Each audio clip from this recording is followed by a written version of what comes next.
Hello and welcome to the Taskman tutorial. So starting off, we're going to be creating our new account. We want to select Iron Man mode under the advanced mode options.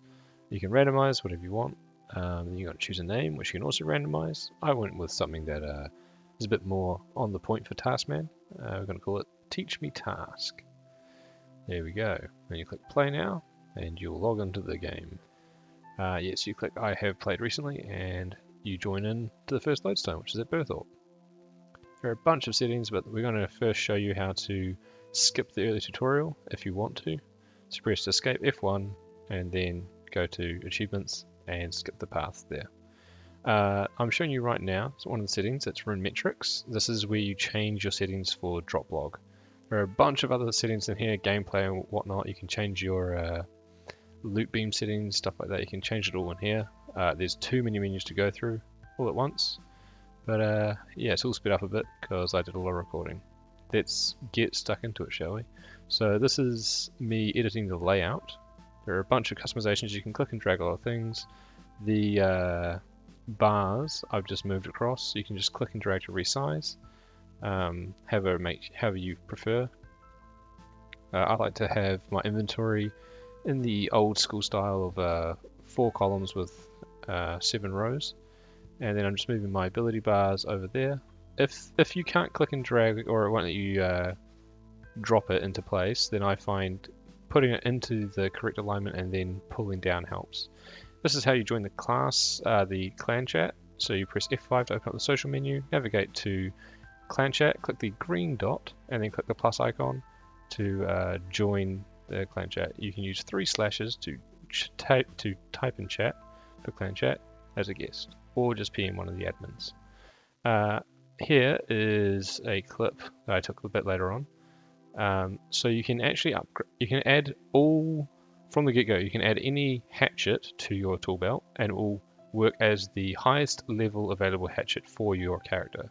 So say you put a dragon hatchet on there, it will work as an iron hatchet when you get 10 wood cutting, a steel hatchet when you hit 20 wood cutting, etc, and so on, up until the dragon hatchet.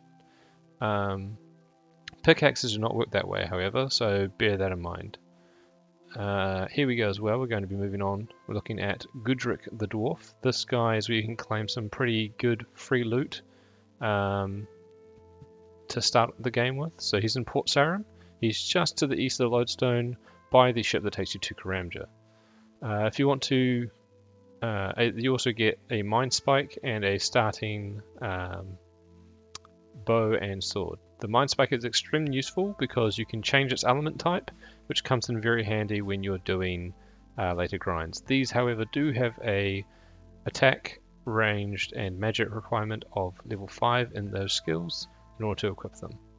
But the ability to change the elemental type is very useful for mage training arena tasks, considering that you use a lot of water and earth runes, particularly, and some fire runes as well for the alchemy room. Alright, so here I'm going to show you how to activate a lodestone. All you have to do is walk up to it, click the activate, and it will load in. You can also set magic, you can also set level targets, so I just did one for magic there. And now we're moving on. Now we're in Catherby. This is where I recommend going if you want to get some quick, easy early game food. You can thieve the men and women around the area to get to level 5 thieving, which is the requirement for stealing from a bakery stall. And then you can just sit here, thieving the bakery stall here. There's only one guard as opposed to Ardoin, and you can just sit here in this corner. The guard rarely ever comes around here, and if he does, then you can just run around to the other side and you get stuck on this side. So it's it makes a lot of sense to come here on this bakery stall, in my opinion. There are some other early game food areas that you can go to. There are the Gnome Stronghold, which doesn't require any quest completion to get into. You just help the dwarf, the gnome lady at the gate. I think her name's Faye or something like that. And you talk to her and offer to help her with her boxes. When you've done that, you can just walk into the gate from there. Once you've done that, then you can go into the Tree Gnome Stronghold and trade for food there in the 2nd floor, talking to Hudo. Or one of the waiters, sorry, trading with one of the waiters. Okay, now we're going to go back to Berthorpe, which is where we are now. I'll show you where you can pick some flax to get some early crafting levels, because this is how we make GP in the early game. So say you're running a bit low on GP because you need to buy more runes to complete your Mage Training Arena task. This comes up quite often in the clan chat, so this is a really good way to do it. I like to just pick flax for the first little bit. Some people just go straight to gem mining. I'm just showing you an alternative. If you've already got the mining level and you don't want to continue mining the common gem rocks that are in Alcarid mine, which I'll show you soon, then you can come here and you can spin flax into bowstring, and that's some pretty decent crafting experience. I believe I get a few levels here just from this inventory. I've already done a couple, but yeah, you get 15 experience per flax spun, and if you do about 50 or 500 of that, it'll get you to around about 21 crafting. Now this is in Alcarid. This is just north and east of the Jewel Arena, and there's a common gem rock here. Common gem rocks can be used to, you can mine these to get lapis lazuli, opals, jade, and red topaz. These are very useful because you will get the lapis lazuli sells for 150 GP each at general stores, and is pretty easy to mine. It's pretty common off the common gem rock. I've been here a little while and I have mined a fair bit. As you can see, my crafting level is now 19, as is my mining, and my crafting level just went up to 20. I believe I get to 21, so I'm able to cut sapphires now at level 20.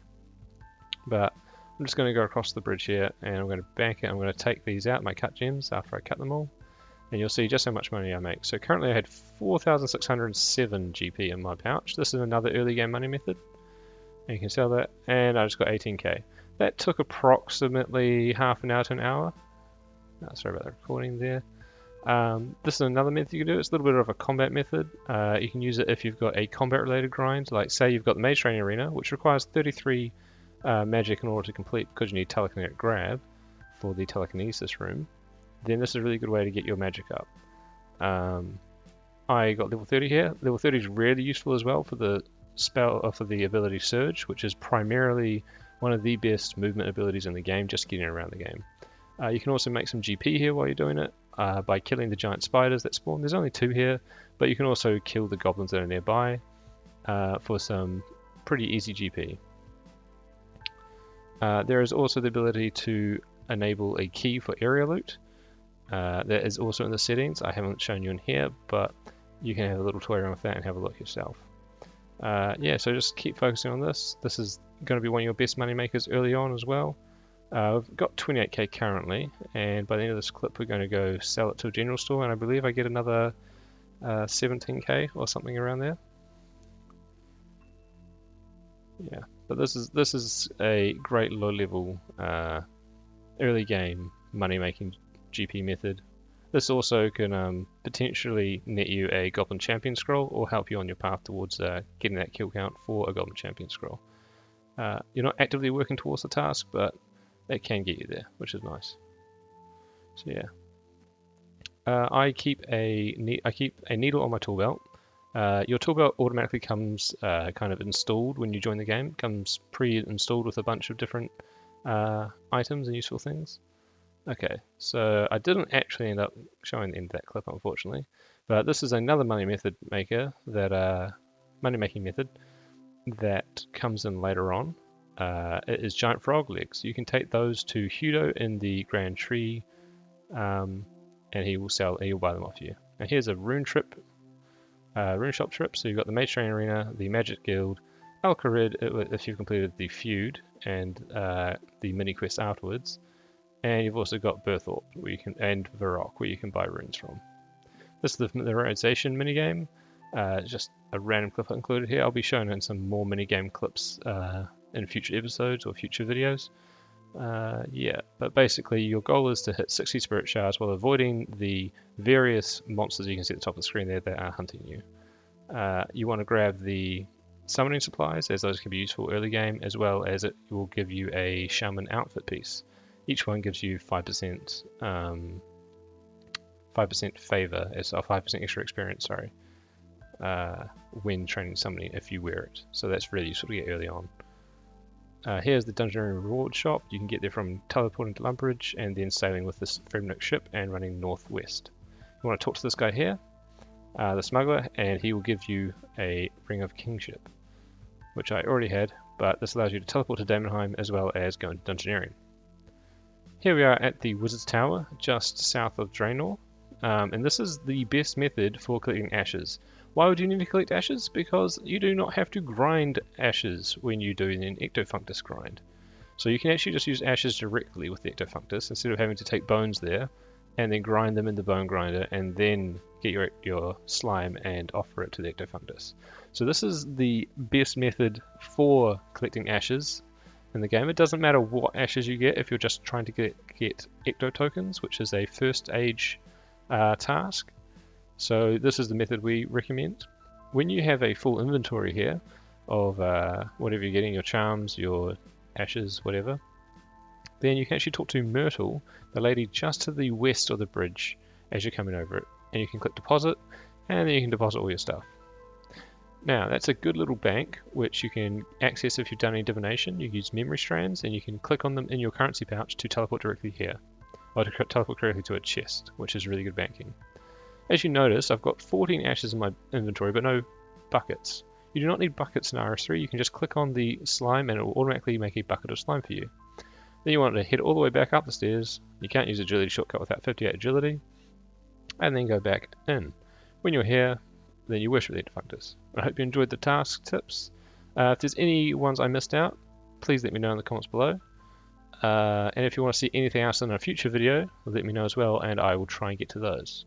Until next time, I will see you later, fellow Taskmen, and good luck on your grinds.